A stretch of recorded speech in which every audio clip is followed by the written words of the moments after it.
Bible story. This is Jordan Peterson's I love your Bible story. stories. Okay, this is a Bible story. So I've been looking at the story of Jonah. Yeah. And this is a story that you'll appreciate. So here's what happens to Jonah.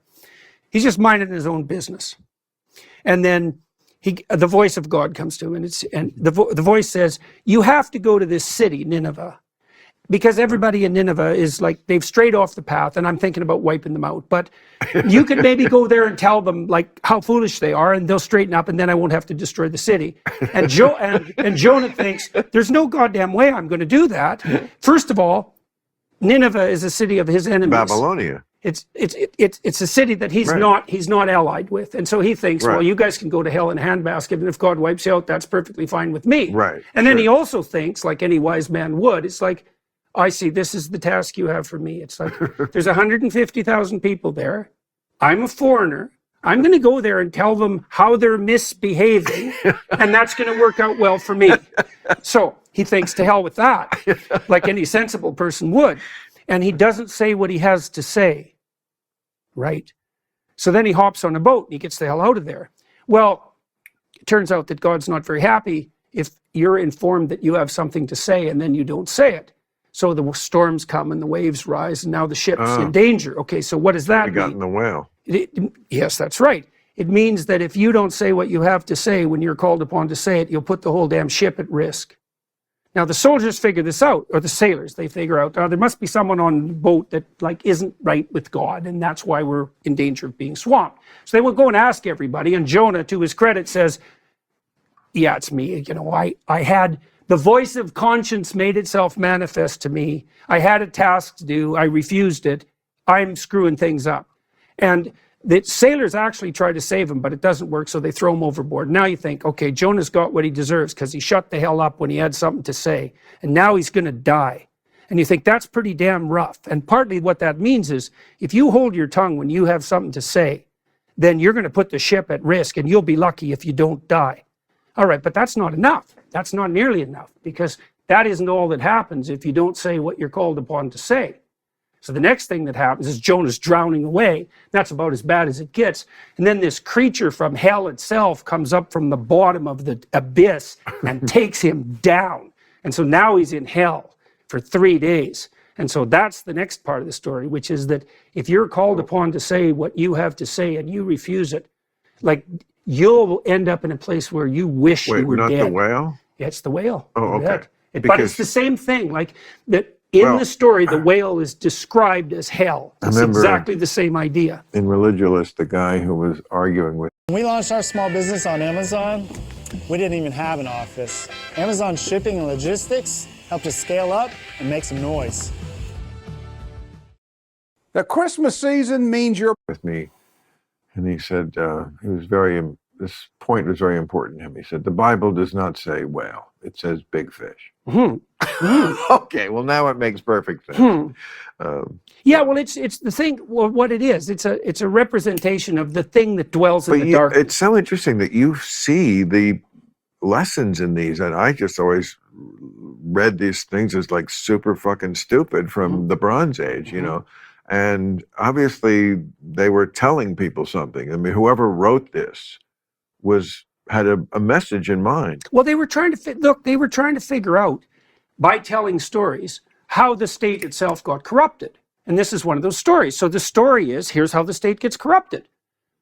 You're called upon to tell your fellow man, enemy or not, when they're not behaving properly. When your conscience tells you to do that, you're called upon to do that.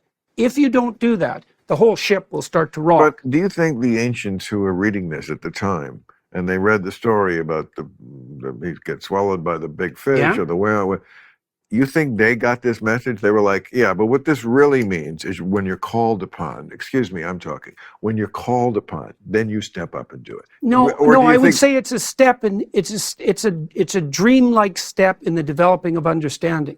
So before you fully understand something, you can represent it in a story. Right? It's kind of halfway. A kid will start to understand something by acting it out. They may. I mean, they may have gotten it, or they may have gotten it on an unconscious level, right? They got it at an implicit level, which is what you, that's what you get when you watch a story, is you get it at an implicit level. And it's actually very powerful, right? I mean, when people go to movies, most of the time, most people, when they go to movies, don't sit around afterwards and discuss what the movie meant. They just enjoy the story. Right. But that doesn't mean they didn't learn anything. It Right. just means they don't reflect on what they learned. Now, the people who came up with these stories, they were telling the stories because the stories were really interesting. But the question, there's a deeper question, is, well, why the hell was that story interesting? And why was it remembered? And so what happens to Jonah is that he's in the whale for 3 days. And then he thinks, now I'm in hell. Okay, I'm gonna repent of my inadequacy. I'm willing to say what I have to say. So the whale spits him up on the beach. Then he goes to Nineveh and he tells everybody what the hell they're doing wrong, and God decides to spare the city. And so for me, this story It's a encapsulates. win-win. It's a little hard on Jonah. You know, Well, he there's the whole lived. hell thing. He does. He lived. That's right. It's a Did rebirth he story too. Did he relocate to Nineveh? No, it's just a pilgrimage to Nineveh. Oh, okay. So Yeah. he did. Okay. But he goes there, and then, Right. then the city is in fact saved. But it's perfect, Bill, because what it shows, and I know you know this because you wouldn't speak the way you speak.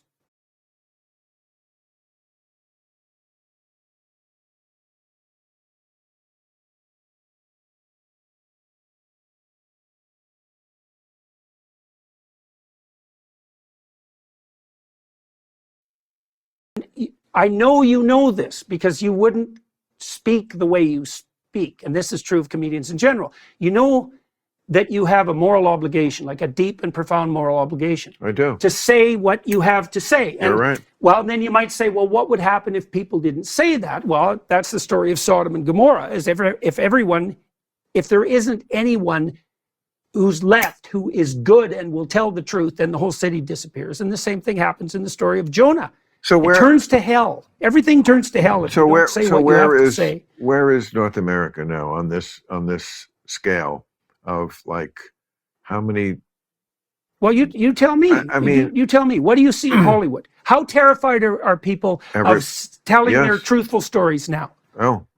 Everybody. Okay, I mean, and so we're in a terrible place, and I mean, look, I'm not going to get into the strike stuff, but it's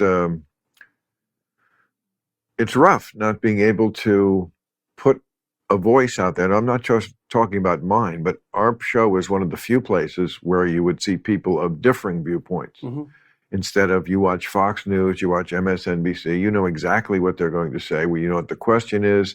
The answer always begins with, "You're so right, Chris." Mhm. Right. Or whoever. Okay, that's not what we do. And, I feel like there should be more of that. And with the strike on, there's none of that. So it's a little scary Well, I've been talking. when you only hear the one side, or the side of the bubble you're in. Or if you're only allowed to say what the narcissistic Machiavellians want you to say for their own nefarious purposes. I mean, I've talked to lots of people in the entertainment industry who tell me flat out that they're even starting to censor themselves. They can't sit alone in a room now and write down what they actually think, or even tell the story they want to tell, without having that voice in the back of their head going, if you probably shouldn't go there because the mob's going to come for you. And for creative people, as soon as the angry mob is the tyrant who can't stand the jester. It's like, as soon as you have the angry mob in your head, you're done as a creative person. You're right. Hey,